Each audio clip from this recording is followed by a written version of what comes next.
good evening, and we've reached day 8 of our Shocktober. I don't even know what I'm doing right now of our Shocktober, what is it? Movie challenge? Yes, our Shocktober movie challenge. Day 8, last night I watched The Relic. This one was requested, the last one that's been requested by the Horror Miser Monty G, so we got 3 from him that we've done this last 3 nights.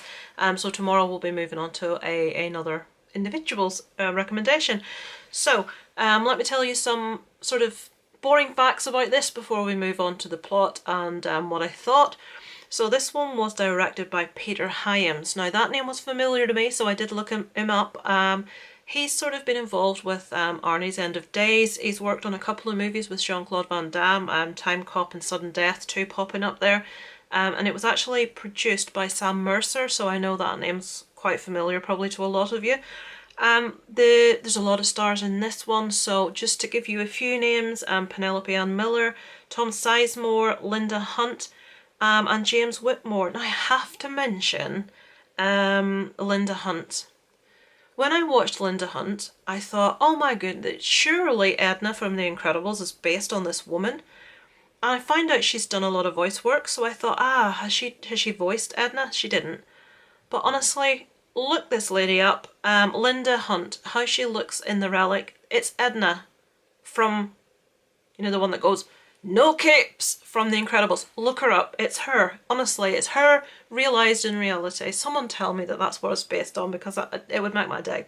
So, also to add, because I forgot to say this yesterday, Tom Sizemore's lead-in role, they actually wanted Harrison Ford for that one. So that would have been interesting. And yesterday, coincidentally, the movie that I just reviewed yesterday, Deep Rising, they actually wanted Harrison Ford for that lead role as well. So it was obviously very much in demand around 1997, which is when these movies were made or released. So yeah, no Harrison in either.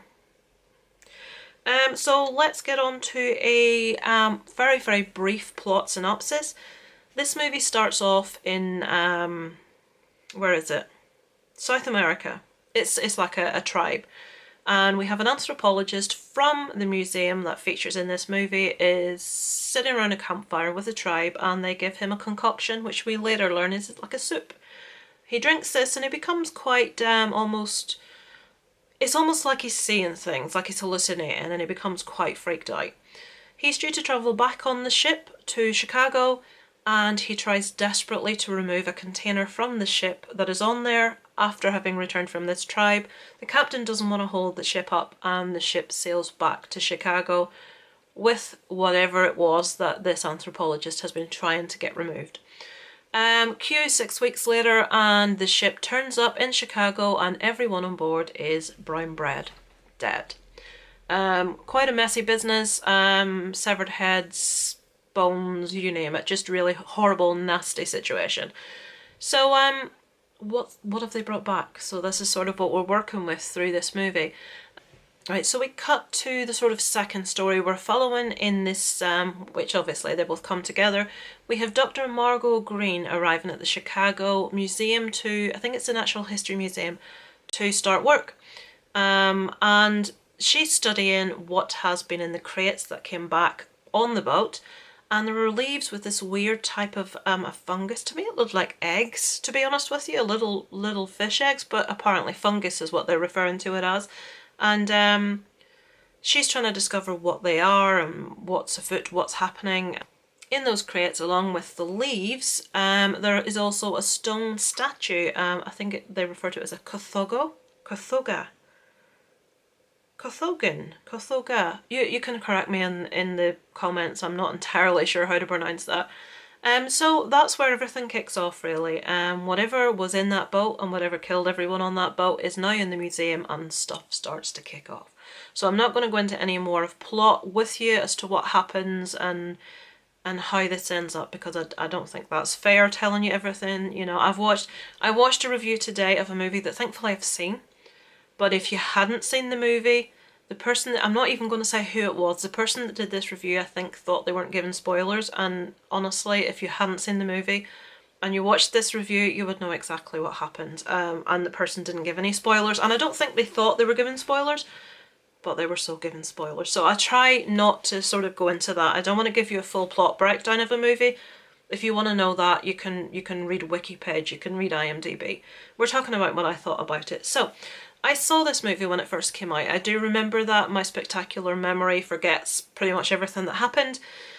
I remember enjoying this movie, but then I remember enjoying Deep Rising and being quite unimpressed by it yesterday. So this one, though, I did quite enjoy. I do enjoy the whole museum setting thing. I do feel that in the action sequences they could have utilised the displays a bit better. I can think of certain scenarios I would like to see, we'll call it the creature because we know there's a creature in this. I can think of certain scenarios I would like to see the creature in, or certain ways I would like to see the creature destroyed possibly, or whatever, but they could have been a bit more imaginative and inventive with that. But the performances were all first rate. We can't fault anyone. The makeup in this, the effects were fantastic, the practical effects. There is, now I was speaking to my husband and I said, is this CGI? Is the creature CGI? And he said yes. And I'm thinking, oh, I don't know. So I looked up. There was actually 3 models of the creature for its head and moving its mouth and all the rest of it. Several different people were needed to do it. In the excuse me, in the long shots where you see the creature's body and it running, that's CGI. But we do have an actual practical creature that we're seeing for close-ups and things. Again, I thought it was very well done. I thought the creature was really imaginative and impressive. As I said, the acting was all good, the effects were all good. There's one particular effect when the creature encounters, I think it's a SWAT team, an army team, and there's a couple of guys that meet their end. Obviously I'm not spoiling it, you know this is going to happen. And they were both really pretty impressive. You know, they're really, really fun to watch. That makes me sound like sick, but it was. So yeah, I like watching sort of like practical effects. Perhaps aspects of the creature with CGI, but the effects on the victims were very much practical, which I enjoyed. What else can I say? I think it's one that most people do enjoy. I don't think it's one that people will be able to rip the arse out of and say this was crap, or the acting was bad, or the effects were terrible, or it was a copy of something else. Obviously there's always going to be aspects of other movies in there, but I feel it was quite a novel idea. It was well approached, well executed. There wasn't anything about it that stood out as being bad to me.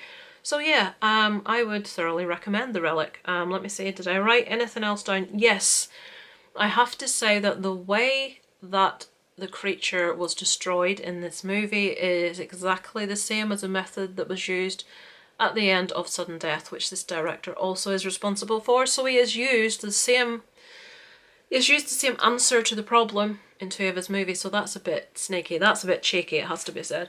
I don't think I've written anything else down. No, I've written things down that aren't really important, just plot lines. So yeah, I would recommend this one. What would I give it out of 10? I'm trying to remember, I think I gave Deep Rising a 6 yesterday, so I'll give this one an 8 out of 10. It is considerably better to me personally, maybe it's just a taste thing, than Deep Rising. I did enjoy it more. So yeah, it is one that I don't think very many people are going to say it's bad. I think most people will enjoy this one. So let me tell you, and I'm checking the tripod, let me tell you what we've got tomorrow. Tomorrow we have got Killer Party, which is a brand new one to me. It's a 1986 movie, and this one was requested by one of my favourite channels, Rusting Willpower. That's Shan over at Rusting Willpower. I know it's one of her favourite movies, so I really hope I like it, Shan. I don't want to come on here tomorrow and rip the arse out of something you really like, so I've got my fingers crossed for this one. I know no plot synopsis, I know nothing about this, so I'll watch this tonight and let you all know tomorrow what I thought, and I'm hoping it's going to be positive. So yep, as usual, here's a list of my YouTube buddies that are also doing 31 Days of Horror, in my case Shocktober. So check those guys out, and I hope you're enjoying our reviews so far this month. So I'll leave that with you. See you tomorrow, and it's over a night from Lisa Loves.